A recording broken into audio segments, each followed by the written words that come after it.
हरी खाद का कमाल अपनाएं और बोरियों में भरी रासायनिक खाद बाहर से लाकर डालने के बजाय खेत में ही हरी खाद का फसल भी लहलाएगी। इससे बंजर खेत भी उपजाऊ बनेंगे।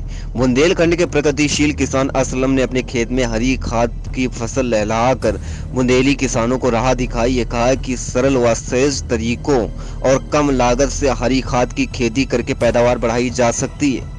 खेती किसानी में कुछ न कुछ नया करते चले आ रहे बुंदेलखंड जैविक खेती फार्म संचालक मोहम्मद असलम ने यहां छनेरा लालपुर गांव स्थित अपने कृषि फार्म के बड़े क्षेत्रफल का खाद की फसल से लहला दिया।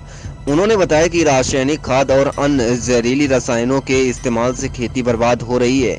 भूमि में ऑर्गेनिक कार्बन मित्र, सूक्ष्म जीव मित्र, फंगस और जरूरी पोषक तत्वों की कमी होती जा रही है। गोबर की कई तरह की खादों और अन्य जैविक खादों का प्रयोग लगभग न के बराबर हो रहा है या बिल्कुल बंद कर दिया गया। किसान असलम ने बताया कि गेहूं की फसल काटने के बाद अप्रैल से मई माह में पानी की व्यवस्था वाले खेतों में और बारिश के भरोसे खेती वाली क्षेत्रों में मानसून आने पर हरी खाद बुआई की जा सकती है।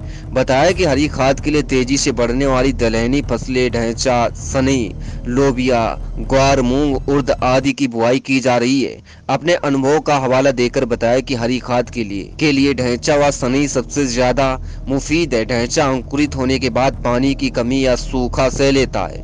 बारिश के अधिक पानी भराव को भी सहन कर लेता। हरी खाद की बुआई के बाद 45 से 55 दिनों में फूल आने से पहले लोहा हल, डिस्क, हैरो या रोटावेटर से खेत की मिट्टी पलट दी जाती है। बशर्ते इस समय खेत में पर्याप्त नमी होनी चाहिए ताकि हरी खाद शीघ्र निस्तारित हो जाए।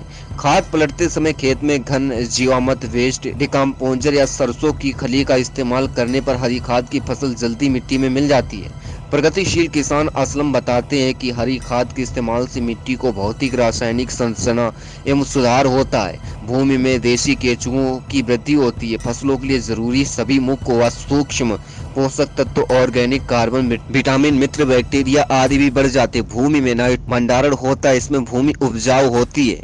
बांदा से शबाना खान की रिपोर्ट।